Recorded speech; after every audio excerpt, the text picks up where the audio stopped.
Now, let me put my cards on the table. I believe that the 9/11 atrocity was an act of mass murder, and I believe that it was carried out by Islamist fundamentalists acting out of the mindset generated from the Tora Bora by Osama bin Laden, the obscurantist medieval savage that I described in Parliament just 4 days after 9/11. I did make the point that I had always been against Osama bin Laden, unlike the British government at the time that was giving him guns and money. So, that has not changed. I still believe that this atrocity was carried out by Islamist extremists coming out of the swamp of hatred that exists in the Muslim world for the injustice and the double standards of the governments of the West. And I haven't changed that view, but there's a man coming up who's put questions in my mind about 9/11 that weren't there before, and when you've heard him, he'll put the questions in your mind too. He's up after this. George Galloway, the mother of all talk shows on talksport. Now, Tom Keeley is a newspaper man, he's a radio man, he is a television man, he works out of New York City, and he's joined us, I'm glad to say, over the air, over the Atlantic, here on the mother of all talk shows. Tom, welcome. Thank you very much, George, for having me. You're welcome. Now, I was explaining to the listeners, Tom, that I have always rejected the conspiracy theories around 9/11. I reject most of them still, but you placed the germ of doubt in my mind. You were the only person in a conversation sitting on a stoop with a cup of coffee in a New York afternoon who ever placed any doubts in my mind about this question. Would you summarize for the audience, which I can assure you is waiting with bated breath, because I've got a lot of conspiracy theory listeners, summarize what your doubts are around the official story about this operation on 9/11? Well, I'd be happy to, George, and thank you for allowing me to make this presentation. First of all, I was listening just before the break, George, and you were talking about the who part of what happened on 9/11, the hijackers, okay?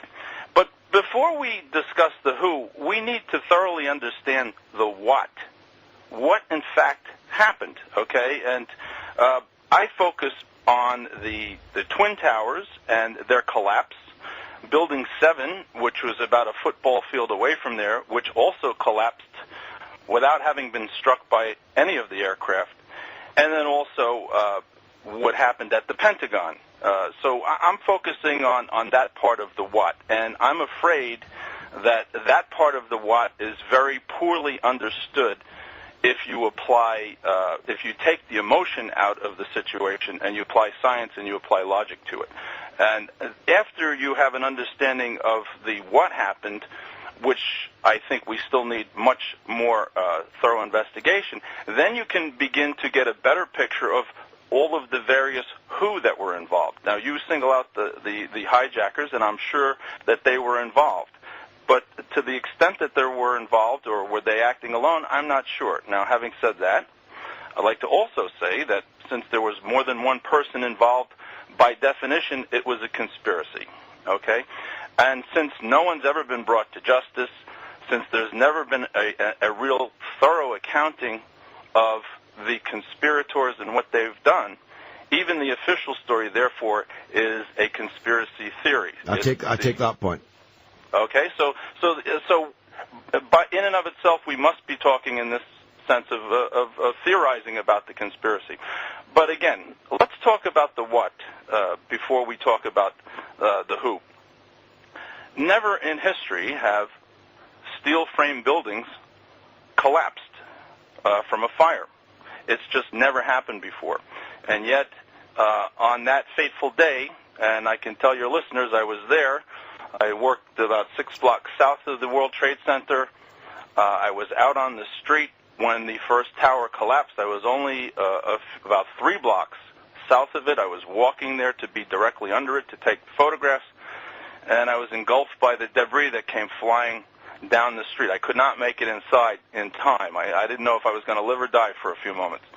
So this is a bit personal as well in that sense. But in any case, these buildings, never before have buildings like that just utterly collapsed from fire, as we're given the explanation. In fact, the World Trade Center towers were designed to withstand multiple 747 strikes, the aircraft at the time, which was the typical large commercial airliner. The designers of the building made it to withstand those strikes. So how is it then that these things come down so efficiently, so quickly? Well, that's a difficult question to ascertain because we have very shady science on the subject when it comes to Building 7, which, you'll be surprised if you ask. Not many, I shouldn't say, there are still many people who don't realize 3 buildings collapsed that day in New York City. The 2 that were struck by the aircraft, and then this Building 7, which was about, like I say, a football field away. How is it that something that's never happened before in history happened 3 times in one day and hasn't ever happened since? There's many questions that flow from that. One of them, for instance, it's going on 8 years now. To my knowledge, the building codes haven't changed. The building codes in the United States haven't changed, even though these 3 buildings collapsed under the present standards. George, even though we've been shown, if we believe the official version, that everything we've known about engineering and steel frame construction is wrong, hundreds of years worth of knowledge that's been built up in Western civilization, that our engineers don't know what they're talking about when they design something to withstand something like this. When a simple office fire in Building 7 can make a 43-story building collapse, okay, one would think that would be man bites dog news, and we would say, oh my goodness, we must go back to the drawing board and reevaluate. Well, not only have we not done that, in a small instance, the National Institute for Citizen Technology, NIST, who is responsible in this country for coming up with the explanation on how these buildings came down, made some recommendations on how to improve construction. I don't think they were very major. They made some recommendations, and yet another branch of our government shot them down and said, no, they're not necessary. So here we're being told that everything we've known about construction is wrong, that steel frame buildings, which have been known to withstand, been engulfed in flames for 24 hours in some cases, and never fell down. In one day, 3 of them come down. Well, these kinds of issues... Well, let's hold it for a minute, Tom. There's a lot more, I know, to discuss, a lot more to your theories than this. But the wisest cabbie in Christendom is a man called Fred, and he's a regular caller to this show. Okay. And he wants to put 1 or 2 things to you, if you wouldn't mind. Go ahead, Fred. Fred, are you there? Go ahead. Ask Tom anything you like. Right, the first question I've got to put to you is they were not steel frame buildings. Pardon me? Neither of the Twin Towers are steel frame buildings. They were built around the central core, but they're basically curtain buildings, which is completely different from a steel frame building. Now, I don't know they were built with steel, and there was an exoskeleton and an interior set of 47 They are not steel framed. A steel frame building is something like the Empire State Building, and if one of those jets had crashed in today, it would have stood up. They were not steel framed, and they were never built to withstand a jumbo jet or any other jet with 50 tons of aviation fuel hitting them at something like 300 to 400 miles an hour. I don't know if you've any idea of the sort of energy that's released at that level. But let me ask you this. Are you one of these that believes that there are explosives placed in there? Well, I respect that you're a cabbie, and I've been a cabbie in New York City myself, and I think it's a great occupation, and I get to meet a lot of people, and I get to talk with a lot of people.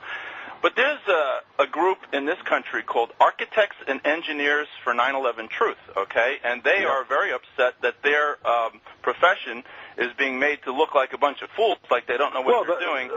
And there's over 600 of them now. There's almost 700 that are saying that buildings that have stood that long can't just collapse, especially from a fire, as Building 7 is, we're told, collapsed from. Now, you will acknowledge that Building 7 is a steel frame building?